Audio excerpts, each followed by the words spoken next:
I share Ezra's concern relative, and I say friend, in all sincerity, our friend Jason. I've been really surprised over the last couple of years that it's one thing to be vehement and strong on an opinion, but what appears to be a degrading of people in Alberta who take these other views. It's sort of the Andrew Coyne model of odious pomposity, the slight rolling of the eyeballs and the moaning and groaning. These are real people, real issues. People who've lost, over the decades, they've lost livelihoods, they've lost family members in the 80s and the 90s, and I was serving.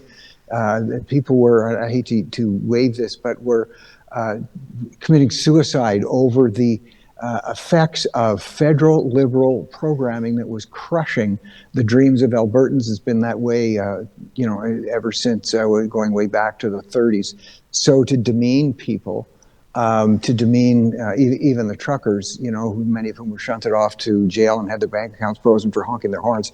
I'm hoping Jason changed his attitude there. It really smacks of Laurentian elitism, and I hope that changed. He's a dear friend.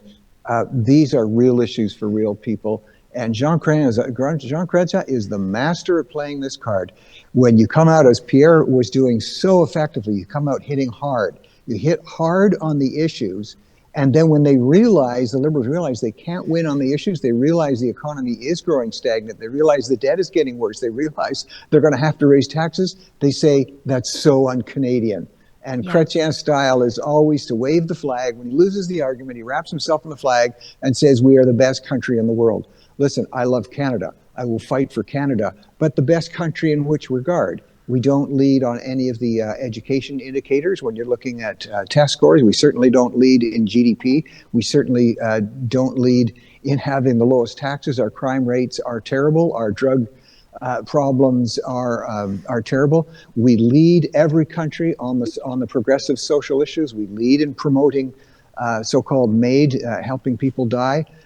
We are a leader on the transgender program. Only Danielle Smith in Alberta, with her brilliant and heartfelt legislation saying, you know what, adults have the right to confine or alter their bodies any way they want, but we're going to protect kids. That is so basic. And yet we even see, certainly the Liberals aren't endorsing that. And I'm saying to my conservative MP friends, you need to speak up on these issues. These are the game winners. And I'm just using the gender issue as itself. That's an 80-20 issue, but most people are afraid to speak up on it. They're terrified of being called hateful. They're terrified of being called phobic. And I'm saying to my friends, the conservative MPs, they're all in favor of this, but somewhere from the leader's office, I don't think it's from Pierre, some of the smart guys are saying, no, don't raise that issue. Oh, no, we don't want to upset anybody.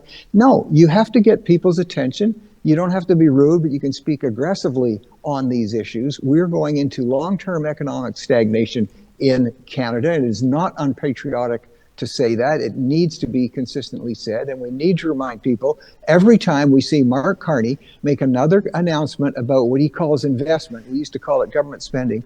When you are spending borrowed government dollars, that's inflation, and your purchasing power is eroded. And conservatives have to remind people every time you hear a liberal spending promise, it's going to be tougher for you to buy groceries. It's going to be harder for you to buy rent because they're devaluing your money to try and raise value at the voter base. So I'm trying to stay calm here, but these are the types of messages conservatives have to hit harder, not back off as they have. They've listened to that little circle in the Conservative Party somewhere in Ontario that's telling them, no, be quieter, be nicer. No, you've got to give people hope and let people know hope there are things worth standing up and talking about.